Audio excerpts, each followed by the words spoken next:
হয়েছে। তো গতকালকে বেশ কিছু নার্সেস যারা কিছু এলিগেশন ডিপার্টমেন্টের সম্বন্ধে এনেছিলেন, কারণ কোনো কিছু কাউকে কোনো কোনো জিনিস দিতে গেলে একটা প্রসিডিউর আছে, একটা ইন্ডেন্ট দিতে হয়। এখন যতজন নার্স আছে সবাই নার্স কিন্তু ওই কাজের সঙ্গে যুক্ত না। তো পরিষ্কার করে এমএসসির তরফ থেকে পরিষ্কার বলা হয়েছিল, সাপোজ উনি আছেন অফিসে কাজ করছেন, তো উনার জন্য তো মাস্ক দরকার নেই, তো এরকম করে নাম দিয়ে দেওয়ার জন্য তো যারা যারা দিয়েছে এগুলি সবগুলি সাফিসিয়েন্টলি দেওয়া হয়েছে। তা সত্ত্বেও যারা অফিসে কাজ করে তাদের জন্য N95 মাস্ক দেওয়া যাবে, অবাস্তব কিছু ডিমান্ড, সেই সব ডিমান্ড তো আমরা মানতে পারি না। তো এগুলির জন্য গতকালকে কিছু ক্ষোভ প্রকাশ করেছে, সোশ্যাল মিডিয়াতে এসছে। তো এরকম 18 জনের বিরুদ্ধে অলরেডি শোকজ ইস্যু করা হয়েছে।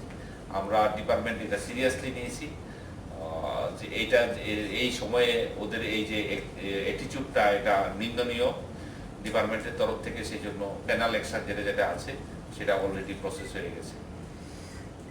ডাক্তারদের পিপি এবং অন্যান্য যে ইকুইপমেন্টস এই নিয়ে ডাক্তারদের সঙ্গে সিএম আজকে কথা বলেছেন এবং তারা আজকে এ ব্যাপারে সন্তোষ প্রকাশ করেছেন। সিএম সাহেব আজকে আইজিএমও গেছিলেন।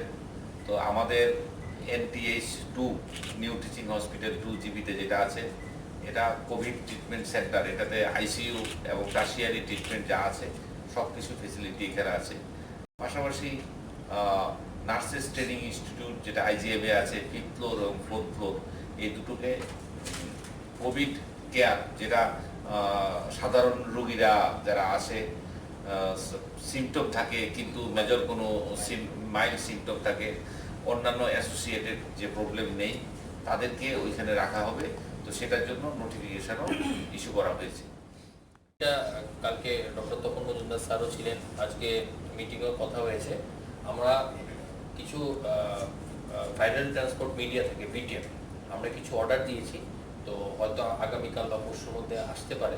আসার পরে আমরা মানে পুরো ত্রিপুরা রাজ্যে 2000 টেস্টিংয়ের ব্যবস্থা করেছি। আমরা 2000 টেস্টিং করবো। সেটা কিন্তু কোনো মানে পেশেন্ট যে কোভিড সাসপেক্টেড পেশেন্ট এরকম না, নর্মালি সর্দি কাশি জ্বর এরকম কারোর হয়েছে, ঠিক আছে, সেটা আমরা টোটাল পপুলেশন ওয়াইজ মানে ডিস্ট্রিক্টে কত পপুলেশন, স্টেটের পপুলেশন, ডিস্ট্রিক্ট পপুলেশন দিয়ে এটাকে একটা ব্রেকআপ করে আমাদের অলরেডি প্ল্যান হয়েছে।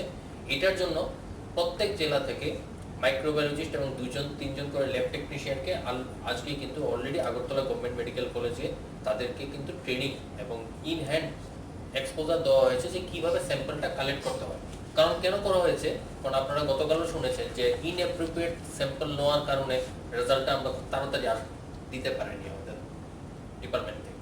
তো সেইগুলি যেমন পুনরাবৃত্তি না হয় সেই জন্য কিন্তু গতকালই কথা বলে আজকে এই ট্রেনিংটা কিন্তু করা হয়েছে এবং এই ট্রেনিংটা করার পরে ওরা ফিল্ডে আজ গেছে এখন ডিস্ট্রিক্ট লেভেলে। এখন আমাদের প্ল্যানটা ওদের কাছে শেয়ার করব। আমাদের ওই ম্যাটেরিয়ালসটা আসতে পরে আমরা কিন্তু সেটা ত্রিপুরা রাজ্যে 2000 টেস্টিং আমরা এক সপ্তাহের মধ্যে টার্গেট করছি, subject to the availability of that VTM। করলে পরে আমরা মানে র্যান্ডমলি আমরা 2000 স্যাম্পল টেস্ট, মানে আমরা দেখতে চাই যে এরকম কেউ আছে নাকি যে সিমটমস নাই বা নর্মাল সর্দি আছে,